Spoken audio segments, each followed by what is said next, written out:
సుకర్మ సువృష్టి యోగమును ఎప్పుడు వస్తున్నది అని చెప్పి ఆలోచన వస్తున్నది. గ్రహణాలు మనకి ఈ గడిచినటువంటి యొక్క క్రోధనామ సంవత్సరంలో ఒక్క గ్రహణం కూడా రాలేదు మనకి. అట్లాగే ఈ రోజు నుంచి ప్రారంభమవుతున్నటువంటి విశ్వావసునామ సంవత్సరంలో 9వ నెలలో ఒక గ్రహణం ఉందండి. అది 7/9/2025 భాద్రపద పూర్ణిమ ఆదివారం నాడు ఒక గ్రహణం ఉంది, చంద్రగ్రహణం.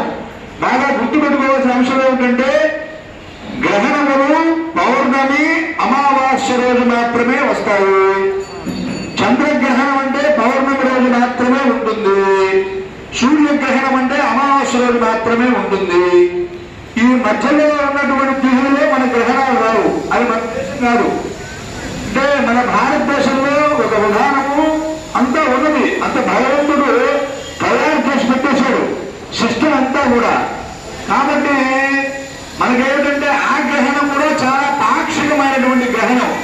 అది సెప్టెంబర్ నెలలో వచ్చేటువంటి ఒక గ్రహణము. అది అర్ధరాత్రి పూట ఆ స్పర్శకాలం రాత్రి 9:50 వస్తున్నది. అట్లాగే మోక్షకాలం రాత్రి 1:31 పూర్తయిపోతున్నది అనమాట. అంటే సుమారుగా మనకి ఇబ్బంది లేకుండా రాత్రి 9:50 పడుతున్నది. తెల్లవారుజామున విడిచిపోతున్నది. ఆ గ్రహణానికి నియమాలు ఉండవు. ఉదయం లేచి స్నానం చేయడం తప్ప ఆ సమయంలో అప్పుడు లేచి అప్పుడు చేయాలి అని చెప్పని ఉండదు. అట్లాగే ఇంకొక గ్రహణం ఉంది. అది మార్చి 3వ తారీఖు 2026వ సంవత్సరం మంగళవారం. ఇది కూడా పాల్గొన పౌర్ణమి రోజున పాక్షిక చంద్రగ్రహణం. ఈ గ్రహణము కూడా మధ్యాహ్నం 3:20 ప్రారంభమవుతున్నది. మోక్షకాలం సాయంకాలం 6:47. అంటే చంద్రుడు దాదాపుగా చంద్రోదయ సమయంలోనే గ్రహణం వచ్చేసేసి చంద్రుడు మనకు కనబడేటువంటి యొక్క సమయానికి గ్రహణం పూర్తయిపోతున్నది. కాబట్టి అంటే ఎక్కువ గ్రహణం అంటే మంచి సమయాల్లో గ్రహణం ఉంటే మనం ఆ సమయంలో భోజనం చేయొచ్చా లేదా ఇవన్నీ ఉంటాయి కదా, ప్రశ్నలు ఉత్పన్నమయ్యేటువంటివి. అటువంటివి లేకుండా ఉన్నాయి గ్రహణాలు. అవన్నీ కూడా పాక్షిక గ్రహణాలు. వాటి గురించి ఆలోచన లేదు. బాగా గుర్తుపెట్టుకోవాల్సింది ఏమిటంటే సెప్టెంబర్లో ఒక గ్రహణం, మార్చిలో ఒక గ్రహణం మాత్రమే ఉన్నాయి. మధ్యలో ఆ దేశంలో గ్రహణం ఉంది, ఈ దేశంలో గ్రహణం ఉందని చెప్పని మీకు తెలియగానే నాకు ఫోన్ చేసి వరదక్కర్లేదు. ఇది గుర్తుపెట్టుకోవాలి మీరు. ఆ తర్వాత అంటే నిన్న మొన్న గ్రహణం అని చెప్పి 100 మంది ఫోన్ చేశారు. అసలు ఆ గ్రహణం వృషభ రాశికి ఆదాయం 11, వ్యయం 5. మిథున రాశికి ఆదాయం 14, వ్యయం 2. కర్కాటక రాశికి ఆదాయం 8, వ్యయం 2. సింహరాశికి ఆదాయము 11, వ్యయం 11. కన్యా రాశికి ఆదాయం 14, వ్యయం 2. తులారాశికి ఆదాయం 11, వ్యయం 5. వృశ్చిక రాశికి ఆదాయం 2, వ్యయం 14. ధనుస్సు రాశికి ఆదాయం 5, వ్యయం కూడా 5. అట్లాగే మకర రాశికి ఆదాయం 8, వ్యయం 14. కుంభరాశికి ఆదాయం 8, వ్యయం 14. మేన రాశికి ఆదాయము 5, వ్యయం 5. అట్లాగే ఇవన్నీ కూడా ఆదాయ వ్యయాలు. రాజపూజ్యం అవమానము అంటే మనల్ని అనుమానించేటువంటి వాళ్ళు ఎంతమంది ఉంటారు, ద్వేషించేటువంటి వాళ్ళు ఎంతమంది ఉంటారు అనేటువంటిది అనమాట ఇది. మేషం వాళ్ళకి రాజపూజ్యం 5, అవమానం 7. వృషభ రాశి వాళ్ళకు రాజపూజ్యం 1, అవమానం 3. అట్లాగే మిథున రాశి వాళ్ళకు రాజపూజ్యం 4, అవమానం 3. కర్కాటక రాశి వాళ్ళకి రాజపూజ్యం 7, అవమానం 3. సింహరాశి వాళ్ళకు రాజపూజ్యం 3, అవమానం 6.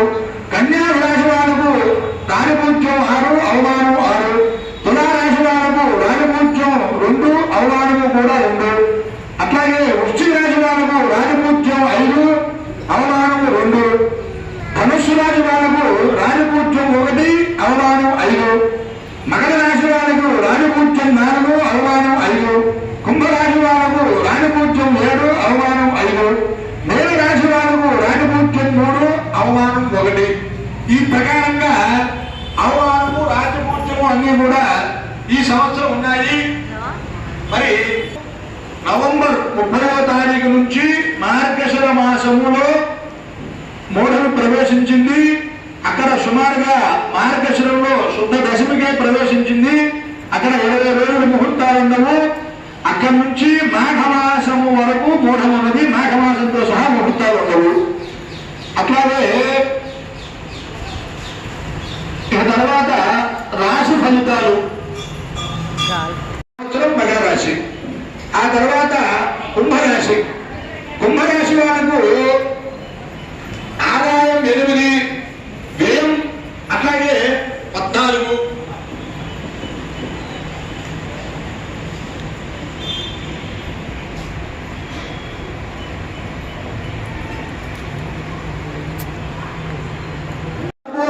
సమయంట ఆరోగ్యం బాగుంటుంది. అట్లాగే మంచి ఆలోచనలు చేయటం, అట్లాగే ఈ రాశి వారికి విలువ పెరుగుతుందిగా. సంతానము కూడా సృజనాత్మకంగా మంచి ఉన్నత విద్యల్లో బాగా రాణిస్తారట. సంస్కారవంతమైన సంతానంగా రూపుదిద్దుకుంటారట. ఉన్నత విద్యలలో రాణించి సమాజానికి కుటుంబానికి ప్రయోజనకారులుగా మారుతారట. అయితే వీళ్ళకు కూడా అనారోగ్య సమస్యలు ఉంటాయిట. అక్టోబర్ నుంచి డిసెంబర్ ఉంటే జాగ్రత్తగా ఉండడం అవుతుంది. కాబట్టి ఎందుకంటే జన్మ సప్తమాల రాహుకేతు ఉన్నప్పుడు కొంచెం కుంభరాశి వాళ్ళకు చెడు ఫలితాలు తొలగిపోతాయి. అట్లాగే మీనరాశి వాళ్ళ అవమానం 1. ఇక్కడ వీళ్ళకేమిటంటే మీనరాశి వాళ్ళకు గురువు వల్ల గురువు చతుర్థంలోకి వస్తారు.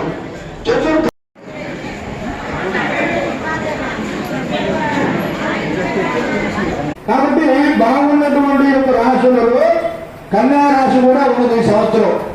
అంటే వృషభం బాగుంది ఇప్పటికీ, కర్కాటకం బాగుంది, కన్యా రాశి బాగుంది ఇప్పటికి మనం చెప్పుకున్నటువంటి యొక్క రాశులలో. అట్లాగే